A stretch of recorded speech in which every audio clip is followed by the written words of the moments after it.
Srđana Asanovića. Srđane, vaše stvaralaštvo izlazi iz okvira tradicionalne muzike i etnomuzikologije. Vi se bavite i poezijom i komponovanjem. Tačno.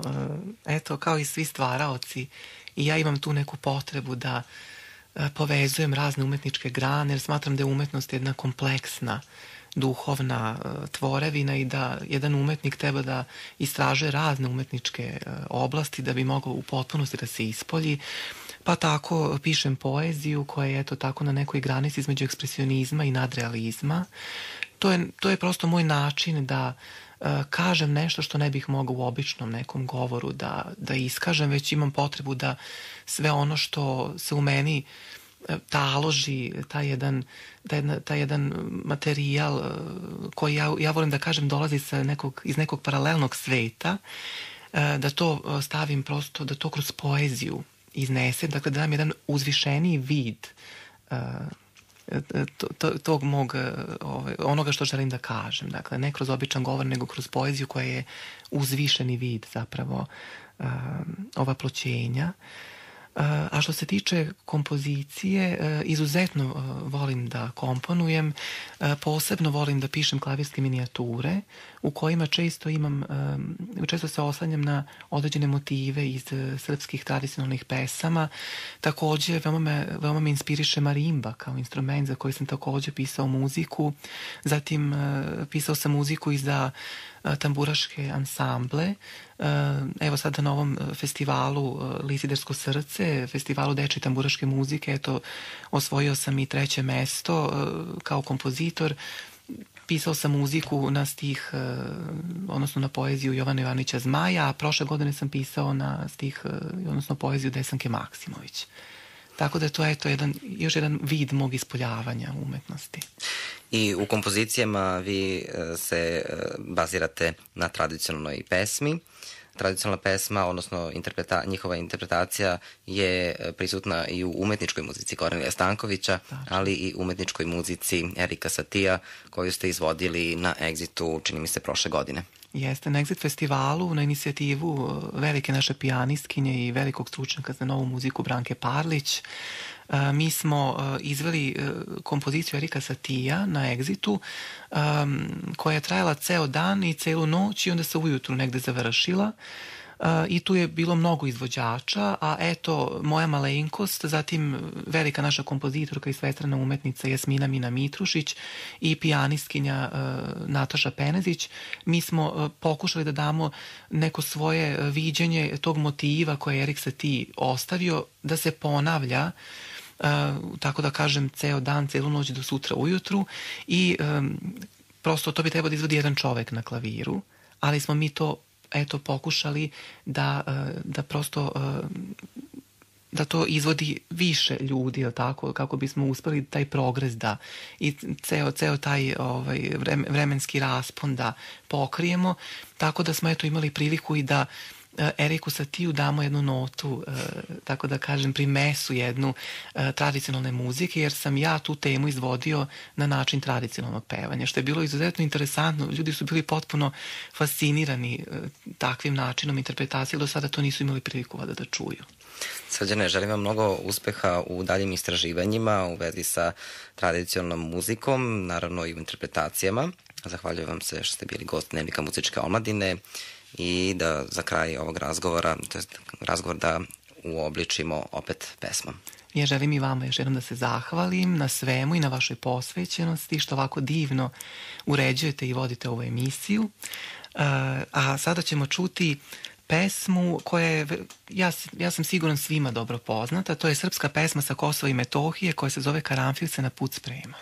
Hvala. Hvala vam. Karanfil se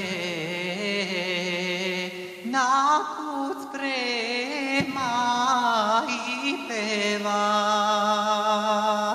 aman, aman,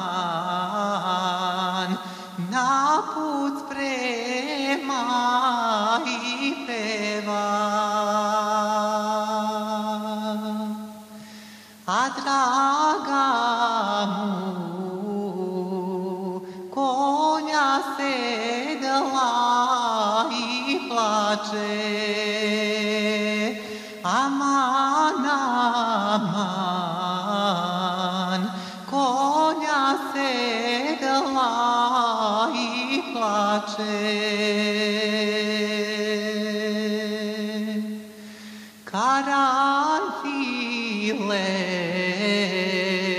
cveće moje iz bašte,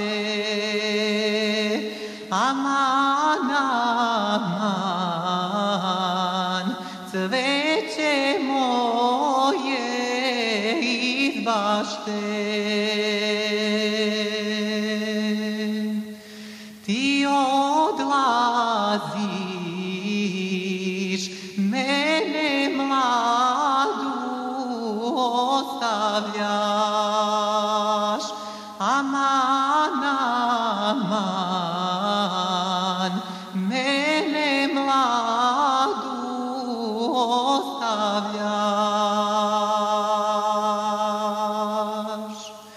Ostavljam te tvojoj majci mojoj, aman, aman, tvojoj majci mojoj. Šta će meni tvoja majka i moja, aman, aman, tvoja majka i moja. Kad ja nemam svoje drago kraj mene, aman, aman, svoje drago kraj mene.